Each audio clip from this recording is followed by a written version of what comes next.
Engel, the ranking member on the House Foreign Affairs Committee, who just wrapped up a meeting with the Ukrainian Prime Minister. Congressman, good morning. Good morning. What could you tell us about your conversation with the Prime Minister?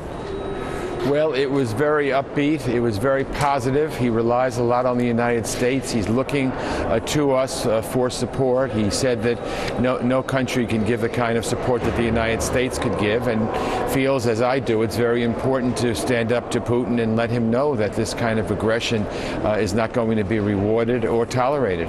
That's one part of it, are these diplomatic moves, these symbolic moves, meeting with the president yesterday. But there's also the question of money, and Congress has so far failed to approve an aid package to Ukraine because there are these competing bills in the House and Senate, with one sticking point at least, reforms of the International Monetary Fund. What do you know about what's going on here, and are these two bills going to be able to be reconciled?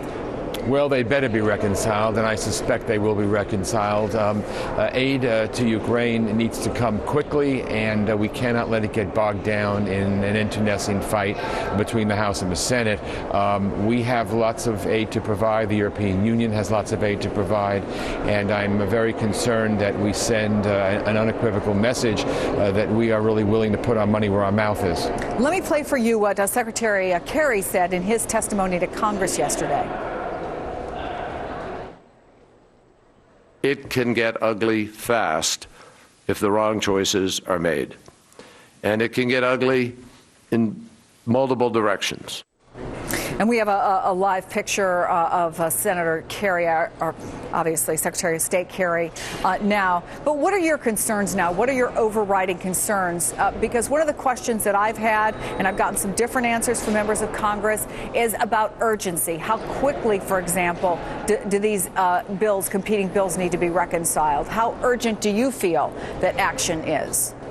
Well, it's urgent, and Secretary Kerry is coming before our House Foreign Affairs Committee later this afternoon, and of course we'll be asking him lots of questions about Ukraine. No, it's very important that we do this very, very quickly. I suspect we will, but it's very important. And what's also important is that the European Union extends a hand to Ukraine so that Ukraine will continue to look westward rather than eastward. I think that's very important. The problem that we've had in the past is the European Union has its Eastern Partnership, and while it's made overtures to Ukraine, they've basically said, okay, we'd like you to join us, but you have to jump through these 10 hoops. Whereas Putin says, all right, here's billions of dollars, no hoops to jump through, and we're going to give you cheap energy as well. So we really weren't competing on equal footing, on equal ground. I think maybe we've learned a lesson from that, and I think quick passage of this money from the U.S. Congress will help show that the U.S. has learned the lesson and tell our European friends to do the same. We're almost out of time, but let me ask you quickly about the referendum Sunday on Crimea, and how concerned are you if Crimea votes to join Russia?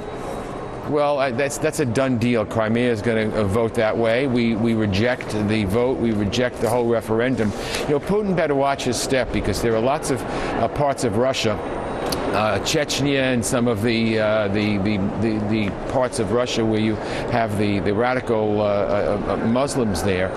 You know, once you can start annexing different parts, then there's no end to it. So Putin may find out that he's unleashed a wave that may come back and bite him in the end. So we reject this referendum in Crimea. It's a phony referendum. It doesn't matter how it comes out. We know how it's going to come out. It's going to come out that people want to be attached to Russia, but it's a fraud, and we should reject it. New York Congressman Engel just out of a meeting with the new Ukrainian Prime Minister. Thank you, Congressman. Thank you. That wraps up this hour of Jansing and Company. I'm Christian.